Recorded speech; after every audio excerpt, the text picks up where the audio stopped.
Welcome back, everybody, to week 14 of Shift Tracking, the local real estate market here in South Jersey. I have three things we are going to be jumping into today as we start the second quarter of the year. And now what I've done, as you can see on the screen here, and if you're going to be just listening audio only, I will kind of describe what I'm seeing.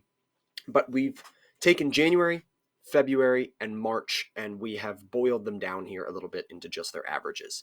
And I'm not going to go through all of the data today, but I think there's basically two things that I want to start highlighting a little bit. It's really three for the purposes of today, the three things I want to get to. But as far as the data points go, let's just take a look at first the biggest one for us, and that's total active listings, right?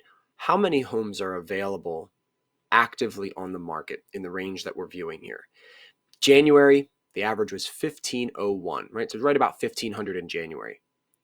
February, we dropped 141 down to 1360. So 1501 in January, 1360 in February, and we've now come all the way down for the March average of 1201. So coming from basically an even 1500 down to pretty much an even 1200, that is, what is that? That is legitimately a 20% reduction in available listings since the beginning of the year. You cannot see it more clearly than that, right?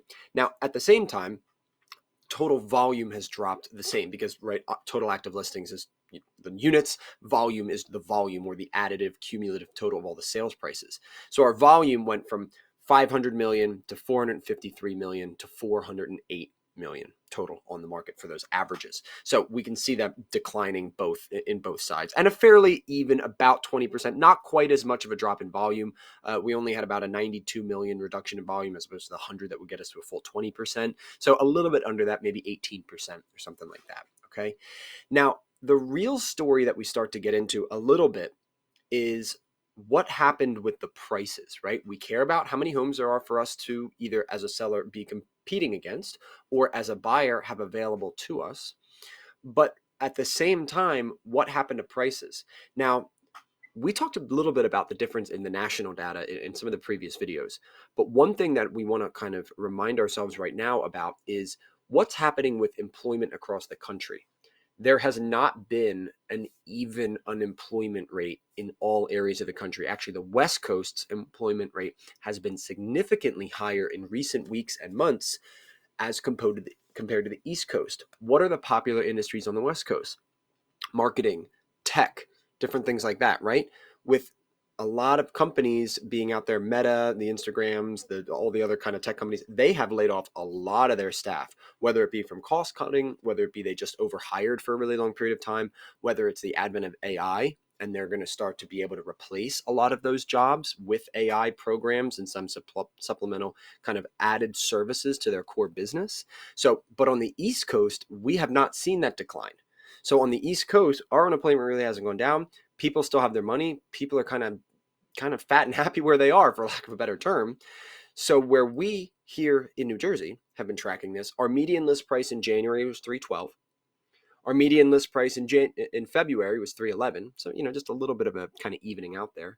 And then we jumped all the way up to 317 here in March. So while we kind of stagnated that first January, February, just kind of coming out of the high interest rate, 6 month that came at the end of 2022, everything kind of resettled. Now, as we're starting to get back into this little bit of spring market, we're starting to see that demand come up a little bit more while our supplies plummeting. And again, we've talked basic econ here. The prices have gone up. Now, as we fast forward here into week 14, what should we start to expect in Q2? Gary Keller had put out an economic address, and I'd learned it from our coach, who they get kind of the econ feed from Gary and their team as they go do this on a weekly and monthly basis.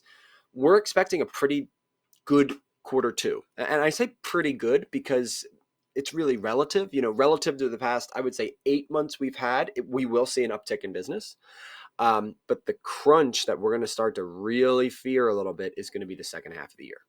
Second half of the year, there are not a lot of optimistic outlooks and reports on end of 2023 economics. So as most realtors, we're saying, hey, buckle in. There probably will just not be as many homes to sell in that period. For homeowners, buckle up too. There are a lot of just economic factors affecting you right now, and there's a lot that goes into that, but that's not the point of today's video.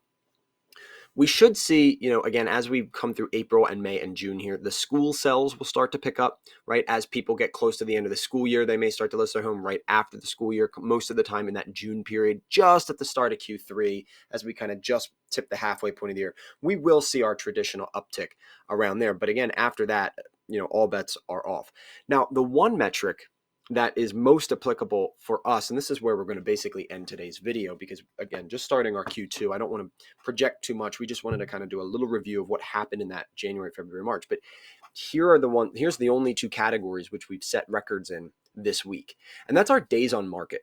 Now, days on market is just that, right? We have an average days on market and we have a median days on market. They're so different because there are literally properties that have sat on the market for 1,000 days, 1,500 days, but there's like 3 or 4 of them that yank our average really high, right? So median, I like to go off a little bit more because it sort of cuts out some of the outliers on the high range, and it just gets really to that median, that middle. And so 24 days on market. Now that's median, but for the good homes in good areas that are priced properly, it's not even close to that. It's 3 to 5 again. We are back into that time period. One thing that I have liked, that I have seen on a lot of listings now, they're not just jumping on this one or 2 day first offer in and they're taking it off the market. I think a lot of listing agents, as we went through COVID, recognized that doing that was actually a little bit of a disservice to the seller. There were so many times that I heard other agents talking about, well, we went to highest and best, and then 3 days later, somebody else said they would give us an offer. It was like 10,000 higher than the one we just took, but we didn't know what to expect. So we just took the first pretty good offer that we got. So one of the things that we're coaching, and I have 2 active listings 3 active listings under contract at the moment. The other one went under contract a little while ago, is that let's stay on the market for at least 5 to 6 days. Almost a week if we can, right? As a realtor, I don't care about my average days on market stats where I get to go have some brunch put on with the association. That's not important to me. What's important about what we do with that listing is, can I get the most exposure in a reasonable amount of time to drive the price up the highest? So you don't want to just let it go forever, because that first offer will say, well, we're going to walk. We've been waiting 2 weeks to respond. So you can't wait too long, but a nice kind of 5-6 days. So that strategy of listing on like a Wednesday, Thursday, you have an open house or 2 that weekend. And then really by Sunday, Monday, maybe Tuesday, you're calling for your highest and best, and you move forward at that point. So that's still the strategy. Where we sit at the moment with interest rates, they are still high. I'm not going to sugarcoat it at all. There are some things you can do. One of the things that I would recommend to anybody, if you're considering this, let's say you're not going to sell right now, but you still want to see, is there any way I can have some current savings on the property that I'm actively living in? I want to run this company by you.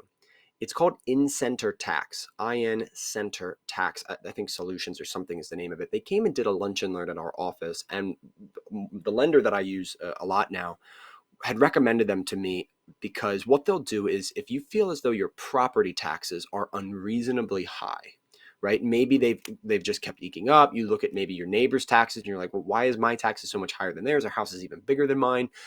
The tax office and the tax assessor's office of townships are fallible, right? They can make mistakes. There can be some trends that happen that didn't get corrected in time or aren't reflective of what's really happening. So what In-Center Tax does is it goes and it sort of helps you with the process of figuring out if there's a advantage to trying to lower your tax.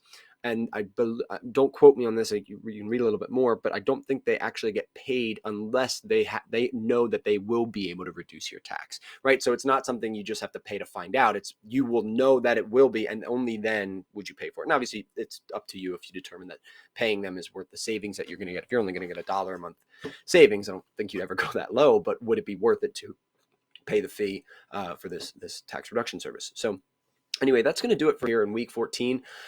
This Q2 of this year, this should be a little interesting. I don't think that we're going to continue to see the slide down. What we actually did see, if you see in our week 13 to week 14 total active listings, we actually went up by 10 for one of the first times that we've seen in a while, since the very beginning, January, February. Not by much and not by anything, reasonably. It's like 0.1% here. We went from 1,127 total active listings on the market to 1,137 active listings. So an increase of 10 at over 1,000 is 0.1% of an increase. So not much, basically stayed the same. But I'm glad to see that we didn't have a 1 to 2 to 3% reduction. that was at least helpful. So let's hope that that little trend continues a little bit and that our total active listings either hovers here for a little bit or maybe even just ticks up a bit as, again, we get into that sort of school sales time of the year. So anyway, that's going to do it for us here, week 14 of our shift tracking. And I will see you guys next week.